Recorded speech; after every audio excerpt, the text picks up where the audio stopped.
Eric, maybe you can get us started on how have you seen companies adjusting their operations in response to the pandemic?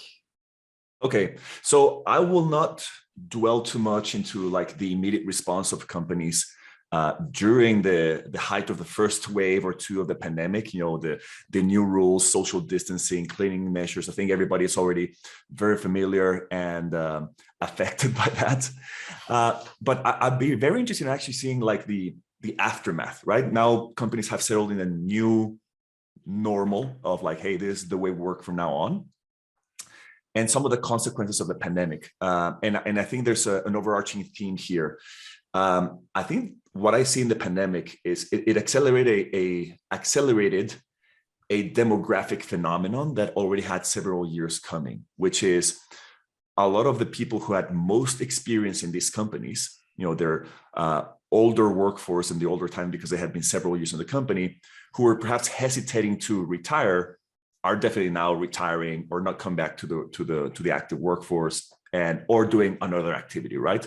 So a lot of companies are struggling, especially in developing countries, struggling to replace those workers. And it's not just number of heads, it's their most talented workforce that they lost. And they are having trouble attracting new, younger generation of talent, perhaps because the younger generation has a different expectation of what they want at work in terms of work environment, technologies, learning experiences, and so on. And they have perhaps also a misconception of what modern manufacturing looks like. So it's a triple challenge that companies are now solving and facing. One is scarcity of talent, they're the best talent leaving. Therefore, how do they retain that knowledge of the people who are leaving, how they retain that knowledge? And that could be in the form of standards, like what Dan can dive into perhaps. That could be in the form of training material and reskilling and upskilling programs within companies, which perhaps Mike can dive into. And another consequence of having less people in your operations, besides adapting your new ways of working and your new standards and your new training programs, is that with less people, you have less room for error, I would say, or the mistakes that do happen in the factory shop floor. I wouldn't call them mistakes, it's just issues that happen every single day. Problems it's normal. You know, factories are factories of problems.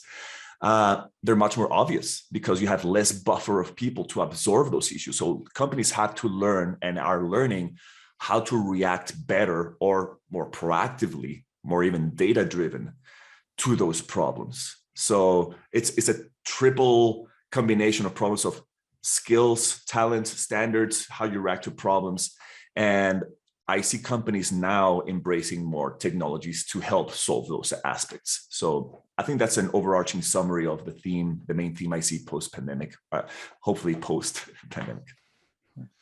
Great points. Don, Mike, anything that you'd like to add to that?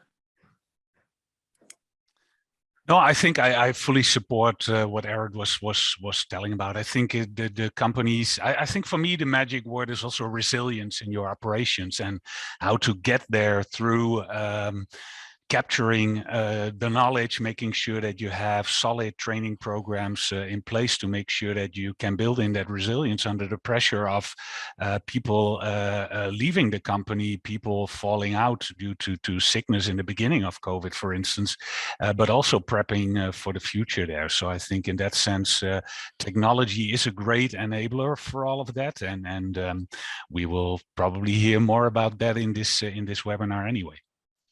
Yeah, I'll have some comments when we get further in, but yeah, I know we all wish the pandemic would just be over. It has dragged on for what seems like way too long, but I think companies have no choice. But resilience is a great word, and engaging people in their jobs seems more important now than ever because there's so much chaos around us. Yeah.